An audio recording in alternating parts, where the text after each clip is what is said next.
Bom, pessoal, nesse vídeo aqui, então nós vamos resolver o mesmo circuito que a gente resolveu aqui de forma usando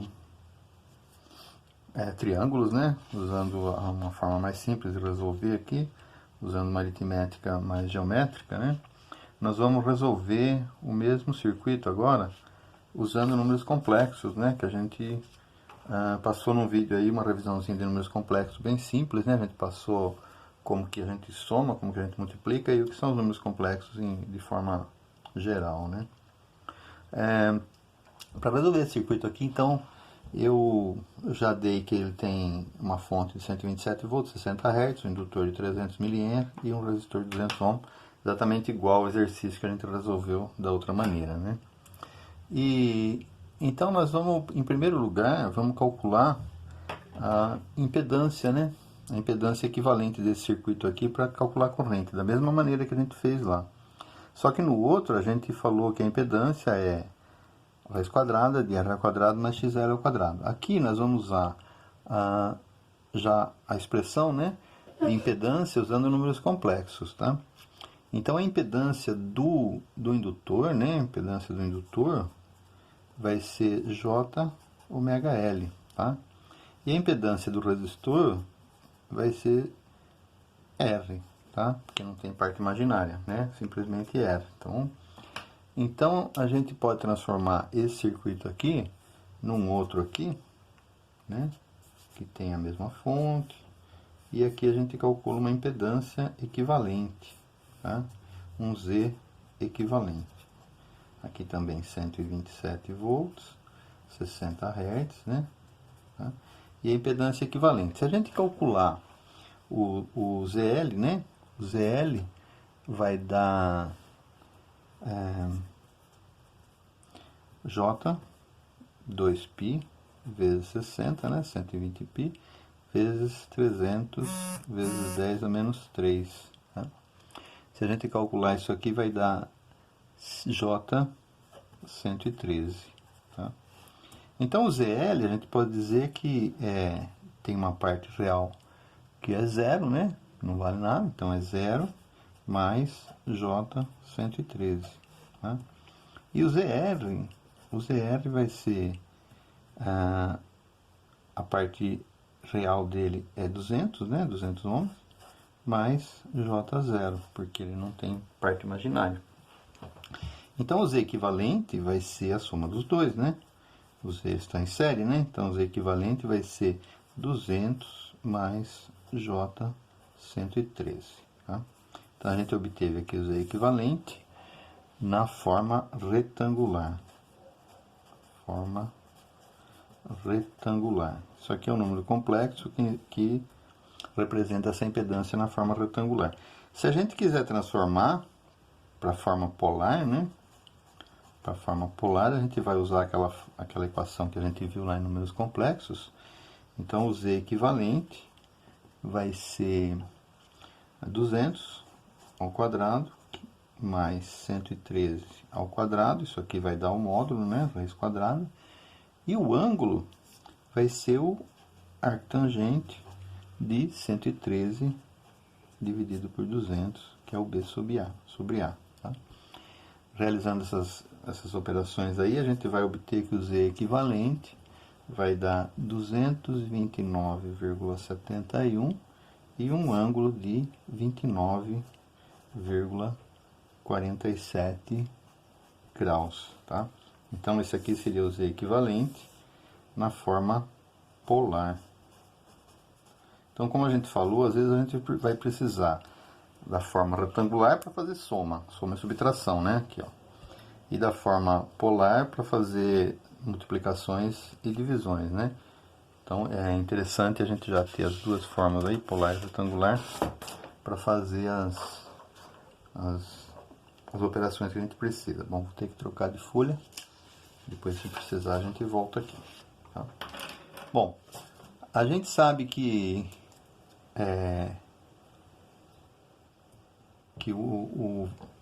o V, né? A gente sabe que o Z equivalente, né? O Z equivalente, pela lei de Ohm, vai ser um ângulo, uma tensão V com um ângulo que eu ainda não sei, que eu vou chamar de θv, dividido pela corrente I, que eu sei que o ângulo da corrente I é zero. Tá? Eu sei que o ângulo da corrente I é zero, porque eu já dei lá no exercício, né? Eu dei aqui que o ângulo da corrente I é 0 grau, tá? É 0 grau. Como referência, para me referenciar o valor da corrente, tá? Bom, substituindo os valores aí, eu tenho que o Z equivalente é 229,71 com um ângulo de 29,47 graus, né? Isso aqui vai ser o V, que é 127, e eu não sei o ângulo, vou chamar de θv, dividido pela corrente I, né, que eu sei que o ângulo é 0 grau. Tá? Bom, aí a gente vai fazer a seguinte suposição, né? Como esse resultado aqui... vamos fazer o seguinte, vamos jogar o I para cá, fica mais fácil, né? I, 0 grau, vai ser igual a tensão, 127, com um ângulo θv, que eu não sei quanto que é ainda, dividido pela impedância Z, que é 229,71, com um ângulo de 29,47 graus. Tá? Bom, aí eu vou fazer a seguinte suposição. Tem que dar um resultado aqui com ângulo zero. Tá? A gente sabe que para números complexos, uma divisão, a gente vai dividir isso por isso, fazer isso menos isso. Então, isso menos isso tem que dar zero. Então, θv menos 29,47 tem que dar zero. Então, θv menos 29,47 graus tem que dar zero. Tá? Então, obviamente que θv tem que ser também 29,47 graus. Tá? Ok? Então, a gente já obteve aqui a tensão. V vai ser 127, que é o módulo, e o ângulo é 29,47 graus. Então, isso aqui é a tensão na forma polar. Na forma polar, onde a gente tem um ângulo, um módulo e um ângulo, né? Se eu quiser transformar para a forma retangular,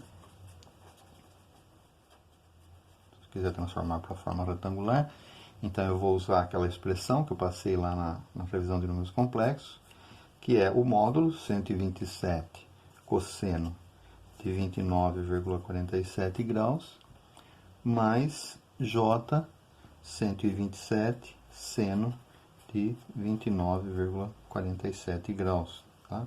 Fazendo essas contas aí, a gente vai ter que V igual a 110,57 mais J 62,48. Tá? Então, isso aqui está na forma retangular. Então, eu já tenho a tensão na forma retangular. Significa o quê? Né? Significa que eu tenho 110,57 volts, onde? No resistor. Tá? No resistor. E tenho 62,48 volts no indutor. Tá? Sempre a parte imaginária está no indutor, porque a gente viu que ele não consome potência, né? Então a gente tem que representar isso de uma forma imaginária. Se eu fizer isso em termos de fasores, né? Então a gente vai supor que aqui é a parte real, né? Aqui é a parte imaginária, tá? Então a gente vai desenhar a corrente aqui, que a gente viu que lá a corrente tem um ângulo zero, né? Então o ângulo zero está aqui, junto com o ângulo zero da parte real. E a gente tem uma tensão no resistor, que também está em fase aqui, porque o ângulo é zero, né? Então isso aqui é o V no resistor. E a gente tem um V no indutor aqui, que está defasado de 90 graus. Que é esse daqui. Então vai ter 62,48 volts aqui no indutor. E no resistor vai ter 110,57 volts. Tá? O resultado de tudo isso aí é a tensão na fonte, né? Então a tensão na fonte é esse aqui, ó. Esse aqui. Esse V aqui. E esse ângulo aqui, então, lógico, é de 62,48 graus. Então esse V aqui vai ser 110,57 mais J 62,48 volts, tá? Beleza? E a corrente, né? Como é que vai ficar a corrente nesse caso aí? Como é que nós vamos resolver a corrente, né? Eu vou pegar outra folha aqui, peraí. Então a corrente.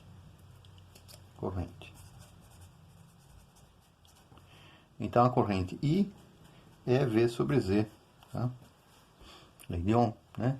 Então o I vai ser 127,29,47 graus, dividido por 229, que é a impedância, 29,47 graus, tá? Para fazer divisão de números complexos, a gente vai dividir 129 por 229, que vai dar 0,55, 127 por 229, 0,55, e o ângulo vai dar zero, como a gente tinha definido lá no começo, tá? 29 menos 29 dá zero, ok? Isso, então, é a corrente na forma polar, tá? Eu vou transformar isso aqui para retangular, tá? Simplesmente falando que o módulo, né, é 0,55 mais J0, ok? Mais J0. Isso daqui está na forma retangular. É lógico que a gente pode representar as duas correntes como I igual a 0,55 amperes em fase com a referência, né, que a gente definiu como sendo a corrente e a referência zero, tá? Então, é assim que a gente vai fazer para resolver circuitos daqui para frente, mais um tempinho aí, usando essa teoria de números complexos, né? Só para treinar um pouquinho, né? Só para treinar um pouquinho, eu vou passar um exercício para vocês fazerem. Os exercícios que eu estou passando por enquanto é só para treino, né? Mas se vocês quiserem tirar alguma dúvida, teve um aluno que perguntou sobre o exercício que eu passei, eu ainda não respondi, mas vou responder. Esqueci o nome dele agora.